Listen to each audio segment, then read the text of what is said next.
Today I'm going to talk about being flexible. How can we be flexible? How can we work with people and collaborate people and not go into past wounds? And sometimes we don't even realize it. Sometimes it's just an automatic behavior. We just make the wrong decision based on something sitting in our subconscious without even realizing what we're doing. And for example, I'll tell you something that happened to me. I had a problem with my apartment. There was a huge issue. The water pipes broke and my apartment was flooded for the second time. And it was a long weekend now. And the people said they would help me move to a different apartment temporarily because I'm going to move out. And they said they would help me and move on Saturday. I went there on Saturday. I sent an email saying what times are going to happen. I gave them my key, so I had no place to go. And I couldn't move on Saturday because no one was helping me. They weren't there. There were all these different issues. And then yesterday, I had a Zoom meeting at 1:00. And at about 12:00, they phoned me and said, do you want to move? What time can you be here so we can move? And I immediately went into the past. No, I wanted to move yesterday and you weren't there for me.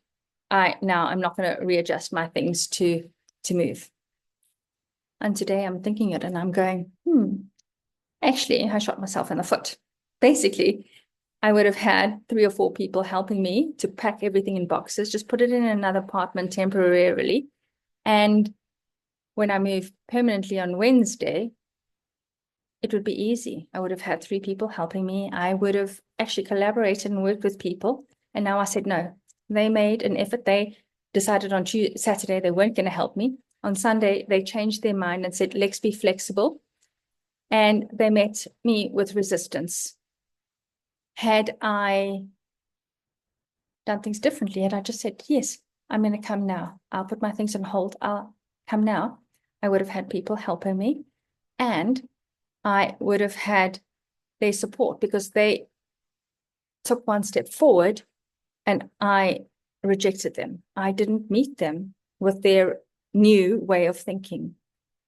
So how can we be flexible when we presented with a problem?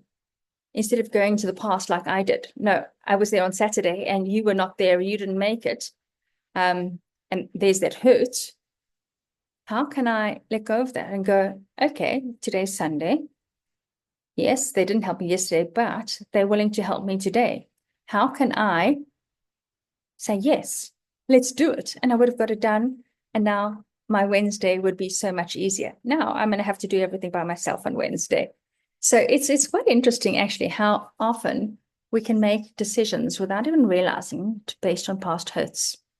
So true flexibility is when we connect to the heart and the mind, and we're in that present moment where we base our decision on the now, allowing flexibility, allowing decisions to be made with the correct decision, not a decision from the past. And so perhaps what we can do when we make a decision is go, am I choosing this from love or the present moment? Or am I choosing this based on the past or fear? Based on what's happening now, what hurt me before? And what would happen if I made a different decision? I would meet that other person halfway and we would both have a different new experience where they've changed their mind, said, let's help. And I worked with them. So every experience is a new experience. And how can we let go of the past and how can we make those decisions from a point of flexibility, openness, trust, And so with hypnotherapy, we can help you change that, to see and look at where we're making our decisions from. Is it from past hurts, past fears, or from the present moment and what's best for us?